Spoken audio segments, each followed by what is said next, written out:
हाँ तो मेरे प्यारे मित्रों, कैसे हैं आप लोग। उम्मीद करता हूँ कि अच्छे होंगे और अच्छी तरह से पढ़ाई लिखाई कर रहे होंगे दोस्तों। तो दोस्तों, आज का क्लास है चैप्टर नंबर 9, जिसमें हम लोग बात करेंगे प्रगति और समाज के वीवीआई ऑब्जेक्टिव टाइप्स क्वेश्चंस की। प्रगति और समाज, जिसके रचयिता है कौन, तो हजारी प्रसाद द्विवेदी जी। कौन, सॉरी, हजारी प्रसाद द्विवेदी नहीं, नामवर सिंह। जिनके रचयिता कौन है, नामवर सिंह। कौन है, नामवर सिंह। जिसके रचयिता है नामवर सिंह। जिसके रचयिता है नामवर सिंह। तो चलिए बिना इधर उधर की बात किए क्लास को शुरू करते हैं। तो जैसा कि फर्स्ट क्वेश्चन आप लोग देख रहे हैं कि कह रहा है कि नामवर सिंह की कौन सी रचना है, तो प्रगति और समाज। प्रगति और समाज, नामवर सिंह की रचना कौन सी है, तो प्रगति और समाज। और प्रगति समाज किसकी रचना है, तो नामवर सिंह की। याद रखिएगा, क्वेश्चन उलट पुलट के बोल दिए हैं हम, तो याद रखिएगा ऑप्शन नंबर सी सही हो जाएगा। चलिए नेक्स्ट क्वेश्चन, 2 नंबर क्वेश्चन के बारे में। दूसरा नंबर क्वेश्चन क्या कर रहा है, तो दूसरा नंबर क्वेश्चन कह रहा है कि नामवर सिंह के गुरु कौन थे। नामवर सिंह के गुरु कौन थे, तो हजारी प्रसाद द्विवेदी जी। कौन थे, Hazari Prasad Dwivedi ji. Option number B सही हो जाएगा। याद रखिएगा आप लोग, वीवीआई क्वेश्चन है। हाँ, नामवर सिंह के गुरु कौन थे, नामवर सिंह के गुरु कौन थे, तो हजारी प्रसाद द्विवेदी जी। याद रखिएगा आप लोग, वीवीआई क्वेश्चन है। चलिए नेक्स्ट क्वेश्चन, 3 नंबर क्वेश्चन करते हैं। तो 3 नंबर क्वेश्चन क्या कर रहा है, तो 3 नंबर क्वेश्चन कह रहा है कि नामवर सिंह ने बीए तथा एमए, बीए तथा नामवर सिंह जो थे बीए तथा एमए की शिक्षा कहाँ से प्राप्त की, तो बीएचयू यूनिवर्सिटी। बीएच यूनिवर्सिटी से। कहाँ, बीएच यूनिवर्सिटी से। कहाँ से, बीएच यूनिवर्सिटी से। बीएचयू से, यानी कि बीएच यूनिवर्सिटी से। बीएच यूनिवर्सिटी से, याद रखिएगा। नामवर सिंह ने बीए तथा एमए की शिक्षा कहाँ से प्राप्त की, तो बीएच यूनिवर्सिटी से। चलिए नेक्स्ट क्वेश्चन, 4 नंबर क्वेश्चन क्या करा है मित्रों, 4 नंबर क्वेश्चन कह रहा है कि प्रगति कैसा काव्य है। प्रगति कैसा काव्य है, तो प्रबंध काव्य है। कैसा काव्य है, प्रबंध काव्य। ऑप्शन नंबर सी सही हो जाएगा। ऑप्शन नंबर सी सही हो जाएगा। प्रगति कैसा काव्य है, तो प्रबंध काव्य। कैसे काव्य है, प्रबंध काव्य। चलिए नेक्स्ट क्वेश्चन, 5 नंबर क्वेश्चन क्या कर रहा है, तो 5 नंबर क्वेश्चन कह रहा है कि सच्चे अर्थों में प्रगति, क्या कह रहा है कि सच्चे अर्थों में प्रगीतात्मक का आधार है। प्रगीतात्मक का आधार है, क्या है, प्रगीतात्मक का आधार है क्या, तो समाज के विरुद्ध व्यक्तित्व। समाज के विरुद्ध व्यक्तित्व। ऑप्शन नंबर सी सही जगह। याद रखेगा आप लोग, सच्चे अर्थों में प्रगीतात्मक का आधार क्या है, तो समाज के विरुद्ध व्यक्तित्व। समाज के विरुद्ध व्यक्तित्व। ऑप्शन नंबर सी सही हो जाएगा। नेक्स्ट क्वेश्चन, 6 नंबर क्वेश्चन के मित्रों, 6 नंबर क्वेश्चन क्या कर रहे थे, 6 नंबर क्वेश्चन कह रहा है, पर किसने यह सातों सागर के पार एकाकीपन से ही मानो हार, यह किस कवि के कविता का अंश है, तो शमशेर बहादुर सिंह। शमशेर बहादुर सिंह। ऑप्शन नंबर ए सही हो जाएगा। आप लोग पढ़ लीजिए इसको, क्वेश्चन को अच्छा से, आप लोग इसको पढ़ लीजिए अच्छा से। शमशेर बहादुर सिंह, ऑप्शन नंबर ए सही हो जाएगा। पढ़ लीजिए आप लोग, पढ़ लीजिए। क्या कह रहा है कि यह पर किसने यह सातों सागर के पार एकाकीपन से ही मानो हार, यह किस कवि के कविता का अंश है। किस कवि के कविता का अंश है, तो Shamsher Bahadur Singh. Option number A. चलिए नेक्स्ट क्वेश्चन, 7 नंबर क्वेश्चन क्या करें मित्रों, तो 7 नंबर क्वेश्चन कह रहा है कि नागार्जुन के काव्य संग्रह के प्रगति नायक के व्यक्तित्व किस प्रकार का है, तो निष्काव्य और फक्कर। ऑप्शन नंबर सी से हो जाएगा, निष्काव्य और फक्कर। ठीक है, याद रखिएगा, निष्काव्य और फक्कर। नागार्जुन के काव्य संग्रह, नागार्जुन के काव्य संसार के प्रगति नायक का व्यक्तित्व किस प्रकार का है, तो निष्काव्य फक्कर। ऑप्शन नंबर सी से ही हो जाएगा। Option number C. चलिए नेक्स्ट क्वेश्चन, 8 नंबर क्वेश्चन क्या करा मित्रों, हाँ तो 8 नंबर क्वेश्चन कह रहा है कि नामवर सिंह को कविता के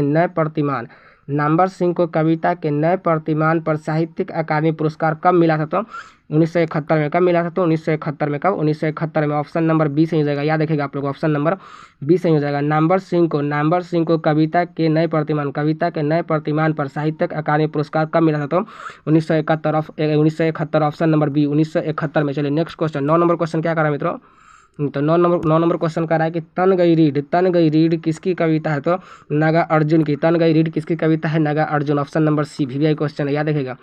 तन गई रीढ़ किसकी कविता है, तो नागार्जुन की।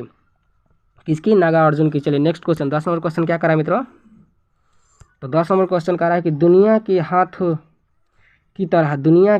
की तरह गर्म और सुंदर होना चाहिए। दुनिया के हाथों की तरह गर्म और सुंदर होना चाहिए, यह किस कवि की कविता का अंश है। किस कवि की कविता का अंश है, तो केदारनाथ सिंह। किसकी, केदारनाथ सिंह। ऑप्शन नंबर ए सही है, केदारनाथ सिंह। ठीक है, याद रखिएगा, दुनिया को हाथों की तरह गर्म और सुंदर होना चाहिए, यह किस कवि की कविता का अंश है, तो केदारनाथ सिंह। किसका, केदारनाथ सिंह। ऑप्शन नंबर ए सही हो जाएगा। चलिए नेक्स्ट क्वेश्चन, 11वां क्वेश्चन कह रहा है कि आचार्य रामचंद्र शुक्ला के काव्य सिद्धांतों का आदर्श कौन सा काव्य है।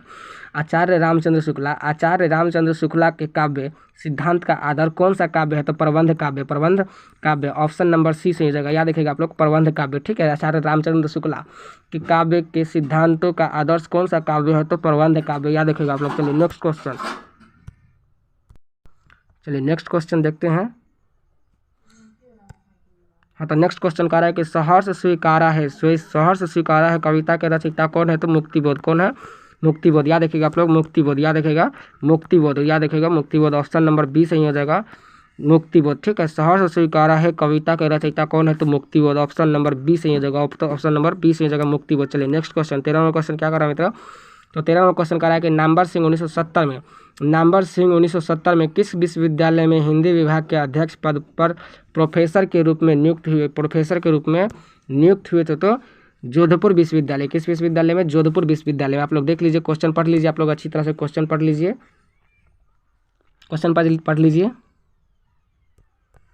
अब आंसर देखिए, जोधपुर विश्वविद्यालय ऑप्शन नंबर डी सही हो जाएगा। याद रखिएगा आप लोग, जोधपुर विश्वविद्यालय में। चलिए नेक्स्ट क्वेश्चन, 14 नंबर क्वेश्चन क्या करा मित्रों, 14 नंबर क्वेश्चन क्या करते हैं, 14 नंबर क्वेश्चन कह रहा है कि दूसरी परंपरा की खोज किसकी रचना है, नामवर सिंह की। दूसरी परंपरा की खोज किसकी रचना है, तो नामवर सिंह की। ऑप्शन नंबर बी सही हो जाएगा। याद रखिएगा, ऑप्शन बी सही हो जाएगा। दूसरी परंपरा की खोज किसकी रचना है, तो नामवर सिंह की। किसकी, नामवर सिंह की। ऑप्शन नंबर बी सही हो जाएगा। याद रखिएगा। चलिए नेक्स्ट क्वेश्चन, 15वां क्वेश्चन क्या कर रहा है मित्रों, 15वां क्वेश्चन क्या कर रहा है, तो 15वां क्वेश्चन कह रहा है कि निम्नलिखित में कौन प्रलय की छाया के कवि है, प्रलय छाया के कवि है, तो निम्नलिखित में कौन प्रलय की छाया के कवि है, तो जयशंकर प्रसाद। ऑप्शन नंबर सी सही हो जाएगा। याद रखिएगा, ऑप्शन नंबर सी सही हो जाएगा, जयशंकर प्रसाद। याद रखिएगा, जयशंकर प्रसाद। चलिए नेक्स्ट क्वेश्चन, 16 नंबर क्वेश्चन क्या करा मित्रों, तो 16 नंबर क्वेश्चन कह रहा है कि तुलसीदास के रचयिता कौन है, तो सूर्यकांत त्रिपाठी निराला। क्वेश्चन क्या कह रहा है कि तुलसीदास के रचयिता कौन है। 16 नंबर क्वेश्चन कह रहा है कि तुलसीदास के रचयिता कौन है, तो Suryakant Tripathi Nirala. Option number D सही हो जाएगा। याद रखिएगा, VBI क्वेश्चन है, याद रखिएगा, ऑप्शन नंबर डी सही हो जाएगा, सूर्यकांत त्रिपाठी निराला। हाँ, तो प्यारे मित्रों, मेरा 17वां क्वेश्चन कर रहा है। 17वां क्वेश्चन क्या कर रहा है, तो 17वां क्वेश्चन कर रहा है कि कविता के लिए प्रतिमान के लेखक कौन है, तो नामवर सिंह। कौन है, नामवर सिंह। याद रखिएगा, कौन है, नामवर सिंह। याद रखिएगा, नामवर सिंह। चलिए नेक्स्ट कविता के लिए क्वेश्चन पढ़िए। क्वेश्चन कर रहा है कि कविता के लिए प्रतिमान के लेखक है, तो कौन है, तो नामवर सिंह। कौन है, Namvar Singh. Option number D सही हो रहा है, Namvar Singh. Option number D सही हो रहा है, नामवर सिंह। चलिए नेक्स्ट क्वेश्चन, 18वां क्वेश्चन क्या कर रहा है मित्रों, हाँ, तो 18वां क्वेश्चन क्या कर रहा है मित्रों, तो 18वां क्वेश्चन कह रहा है कि बाज की दाढ़ में आदमी का खून लग चुका है, यह किस कविता की पंक्ति है, तो तय तो यही था। किसकी है, तो तय तो यही था। ऑप्शन नंबर डी सही हो जाएगा। याद रखिएगा आप लोग। चलिए नेक्स्ट क्वेश्चन, 19 नंबर क्वेश्चन क्या कर रहा है मित्रों, 19 नंबर क्वेश्चन क्या कर रहा है, तो 19 नंबर क्वेश्चन कह रहा है कि तुम लोगों से दूर हूँ किसकी कविता है, तो मुक्तिबोध की। किसकी कविता है, मुक्तिबोध की। ऑप्शन नंबर ए सही हो जाएगा, मुक्तिबोध की।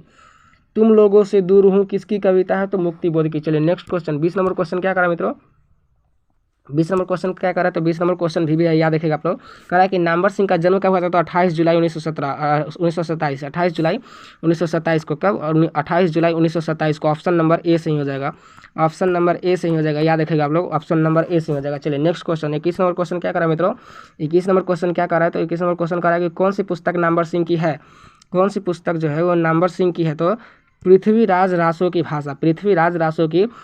ऑप्शन नंबर बी सही हो जाएगा। याद रखिएगा, पृथ्वीराज रासो की भाषा। कौन सी पुस्तक नामवर सिंह की है, तो पृथ्वीराज रासो की भाषा। ऑप्शन नंबर बी सही हो जाएगा। चलिए नेक्स्ट क्वेश्चन, 22 नंबर क्वेश्चन क्या करा मित्रों, 22 नंबर क्वेश्चन कर रहा है कि नामवर सिंह द्वारा लिखित प्रगति और समाज क्या है, निबंध। नामवर सिंह द्वारा लिखित प्रगति और समाज क्या है, तो निबंध है। प्रगति और समाज क्या है, तो निबंध है। ऑप्शन नंबर बी, याद रखिएगा, VBI क्वेश्चन है, निबंध है। क्या है, प्रगति समाज क्या है, तो निबंध है। चलिए नेक्स्ट क्वेश्चन, 23 नंबर क्वेश्चन क्या करा मित्रों, तो 23 नंबर क्वेश्चन कर रहा है कि नामवर सिंह को किस कृति पर साहित्यिक अकादमी पुरस्कार प्राप्त होता है, तो कविता के नए प्रतिमान पर। अभी ऑप्शन नंबर ए सही हो जाएगा, कविता के नए प्रतिमान। ठीक है, नामवर सिंह को किस कृति पर साहित्य अकादमी पुरस्कार प्राप्त हुआ, तो ऑप्शन नंबर ए, कविता के नए प्रतिमान पर। ठीक है, ऑप्शन नंबर ए। चलिए नेक्स्ट क्वेश्चन, 24 नंबर क्वेश्चन क्या करा मित्र, 24 नंबर क्वेश्चन क्या कहते हैं? 24 नंबर क्वेश्चन कह रहा है कि नामवर सिंह प्रधान संपादक थे। नामवर सिंह जो थे वो प्रधान संपादक थे किसके? आलोचना त्रैमासिक के। आलोचना के किसके? आलोचना के। ऑप्शन नंबर डी से हो जाएगा त्रैमासिक। आलोचना त्रैमासिक याद रखिएगा। त्रैमासिक ऑप्शन में त्रैमासिक रहेगा या आलोचना रहेगा, याद रखिएगा आप लोग। नामवर सिंह प्रधान संपादक थे। नामवर सिंह जो थे वो प्रधान संपादक है किसके? तो आलोचना के। ठीक है, चलिए नेक्स्ट क्वेश्चन है, last question 25 number. Last question 25 number याद रखिएगा। कामयानी के कवि है। कामयानी के कवि है तो कौन है? तो निराला। ऑप्शन नंबर डी से हो जाएगा, याद देखिएगा आप लोग, निराला। कामयानी के कवि कौन है? कामयानी के कवि कौन है? निराला। ऑप्शन नंबर डी से हो जाएगा, निराला। चलिए क्लास को यहीं पे समाप्त करते हैं, मिलते हैं नेक्स्ट वीडियो में। तब तक के लिए जय हिंद, जय भारत मेरे प्यारे मित्रों।